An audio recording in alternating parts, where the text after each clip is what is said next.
Thank you for staying tuned this morning on ITV, and we will be joined by Charity Tanko from the Abuja Network Center. Over to you, Charity. Thank you very much, Philip. That was a robust discussion over there in Benin. And taking it to the Abuja Network Center, we shall be taking a look at the POST-2023 election with a focus on the presidential election. If you are chairing, you are in Nigeria, outside Nigeria, you already know what is going on. Currently, the case is at the Supreme Court. We shall be taking a look at the proceedings at the Supreme Court. As to be joining me via Zoom, and he is a legal practitioner and a public analyst by the name Barrister Oshoma. Good morning, sir.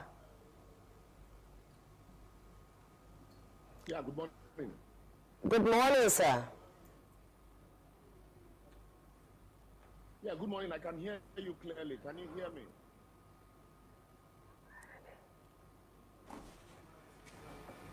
Okay, good morning, sir.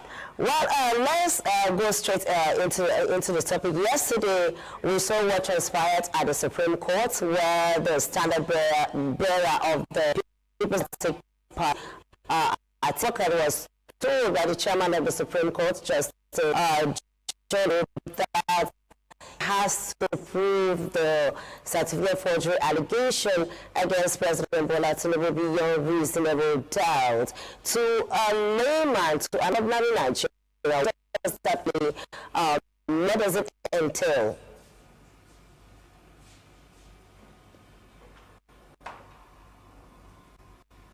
Yeah, and hear me. Like I have consistently maintained that people hear that election petitions are sui generis, election petitions are sui generis. But people really don't understand what it means by sui generis. It is in a category of a special kind of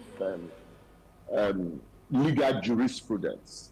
And so to that extent, ours also is even stricter because it does not give room for depression by the court. Most times you will have to comply strictly with the provisions of the rule, provisions of the Electoral Act, and then strictly the provisions of the Constitution and the Electoral Act. And if you remember yesterday, I think Justice Agim also asked the petitioner's lawyer, Chris Uche, SAN, if he's asking them to comply strictly with the rule or just, to use their discretion, which they do not have also. So, that said, criminal matters, we all know, criminal matters have consistently also said that the law permits you to prove beyond reasonable doubt. And the law also says it is better, interpretation says it's better for 99 accused persons to go free than one innocent person to be convicted for a crime he did not commit. To that extent, Section 36(5) Constitution says, presume every man innocent. So an allegation of crime, it must be investigated by the investigating authority and proved, before the court. So that's where, consistently, I had expected that after the disposition in court, after the disposition in the U.S., that what Atiku's lawyers ought to have done would have been take a further step and maybe invite the FBI to conduct a further investigation on that matter and get a detailed report that can now be tenable. But a deposition, a question and answer deposition that was conducted without a thorough investigation, I would want to see how the court, would deal with that. We learn every day. The law is dynamic, so we want to see how the Supreme Court will deal with that. Basically. Okay, Barrister, from a legal perspective, what is your general assessment of the proceedings so far?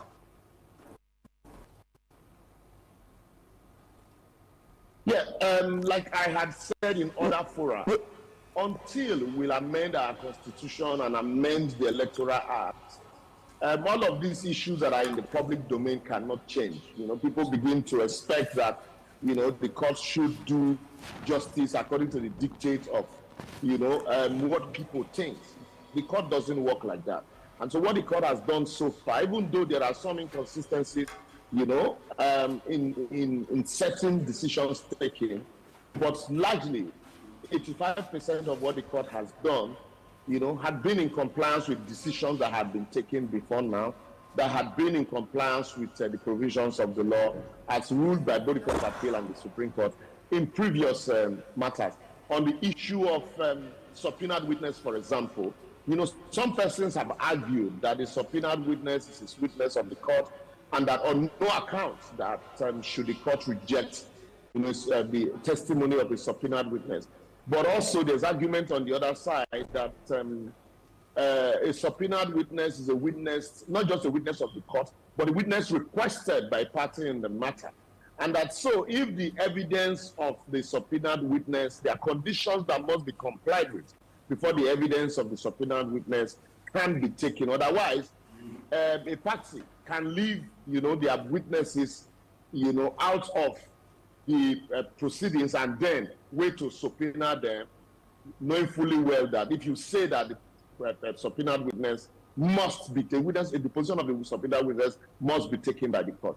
Then on the issue of documentary evidence, what the Court of Appeal simply did in that matter, even though it discountenanced most of the evidence that were tendered, the Court of Appeal also took a step further by also evaluating those and the probative value to be attached to those evidence in the event that they are overruled by the Supreme Court. And so far, so good. I would say that the courts, to a large extent, had done justice in compliance with our current constitutional and electoral provision. And that's why I said until we amend those laws, you're still consistently going to have what you're having now.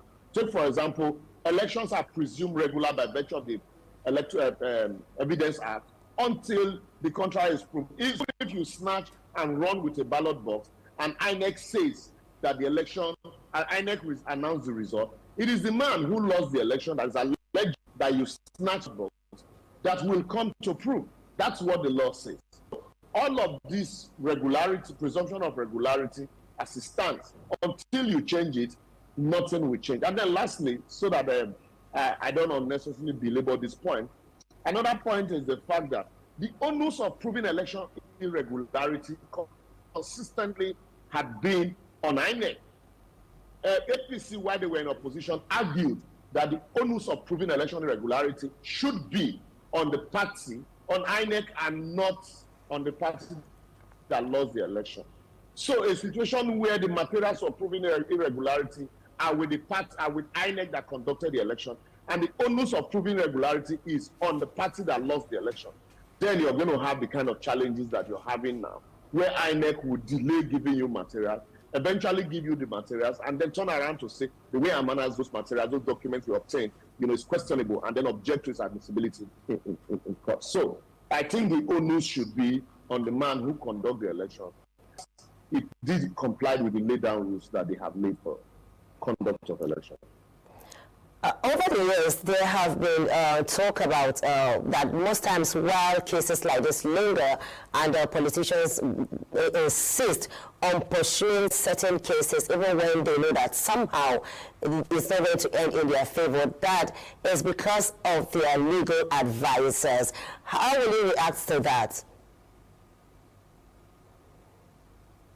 I do not think it's about their legal advisors, but I think rather it is more about their followers. Let me tell you what happens. After election, there are three straight stages of election. You have the primaries, the campaign, and then the main election. Ordinarily, going to court should not be a stage of election. In other climes, it is not so. But here, because the politicians would want to consistently remain relevant in the minds of their supporters, so the best thing they do is to go to court. When they go to court, it is easy to now blame the judiciary. When they lost, they tell you that it was the fault of the judges. When they do not, they tell you, oh, it is victory for democracy, and that the judiciary rose to the occasion. So with that, they look for somebody to blame by themselves. And the lawyers also wanting to make money from the system, just the same way that the politicians have made money. And in some cases, some people also complain that INEC has made money. The lawyers also wanting to make money, definitely. You know, when a politician comes to you and say, look, this is what I want, you must go to court. So some of them would go. Others will say, well, we can't take this to court because we know it is an effort in futility. So it's really not about the advice, the quality of legal advice, but more about what the politicians want and the relevance they want to maintain in the mind of their supporters. And so that's why most times you find them going to court. And then when they go to court, rather than, you know, concentrate on the numbers, you find, because election is about numbers, you now begin to hear extraneous materials about qualifications, non-qualification. Look at the ping pong that APC and PDP are playing. Tinubu certificate, Atiku certificate, you know, Obi certificate, you know, and all of these things. Nobody's really is dwelling on the numbers that make up the election. An election is about numbers. Okay, bearing in mind that according to the Constitution of the Federal Republic of Nigeria, that with a school leaving certificate, one can contest for any office. Is there any need for politicians to continue go through this path where we tender a certain certificate that at the end of the day it will be called to question?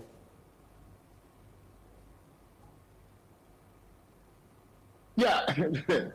Thank God you even said that a primary school living certificate. If you go to the nation section, this section further reduce the bar. It says that if you can read and write in the opinion of INEC, so that's enough qualification. You remember the case of Aminu Masari. So the issue of this certificate, I do not know why a politician, for example, want to go and tender a certificate that is not tenable. Or in this case, I would not want to use the word forged until the court has heard that the document is forged. In some cases, some politicians have used forged certificates. Remember the case of Ada, citing court an article. You know, I would not know why politicians want to go through all of that hurdles when the requirement for it is just a primary school living certificate. You know, you find some politicians who tell you they have PhD. They put the minimum, the base, secondary school certificate, because that's what the law says. So I really don't know. Maybe wanting to show off in the mind of their supporters and voters, and eventually leads them to all the troubles that they are going through. Okay, finally, before I let you go, Barrister Oshoma, what will you make of President Bola Tinubu's call on the Supreme Court to, let me just put it in layman language, looking at Atiku's allegations are invalid? What will you make of that call? Yes, usually it's a prayer made by, you know, counsels in every matter. So it is now left for the court to determine whether the petition is valid or not. These are prayers that the court will, that parties in any matter will always request the court, because at the end of the day, the question is, what would you want the court to do for you? While Atiku is saying that his petition is valid and that the court should disqualify Tinubu, Tinubu is saying, look, this petition is an abuse and it is invalid and should be discountenanced. But, and like we say in law, there are three sides to a story: your side, my side, and the truth. And so we presume at this stage that the truth should rest with the court, and the court, looking at the gamut of documents submitted before them, would be able to unravel that truth and decide one way or the other. Well, thank you for being part of the program. We've been discussing with Barrister Oshoma. He is a legal practitioner as well as a public affairs analyst. You have done justice to this topic. Just that we do not have enough time to go through this topic, but hopefully we'll have you on the program sometime on a longer period. Thank you very much, sir, for being part of the program. My pleasure. My pleasure.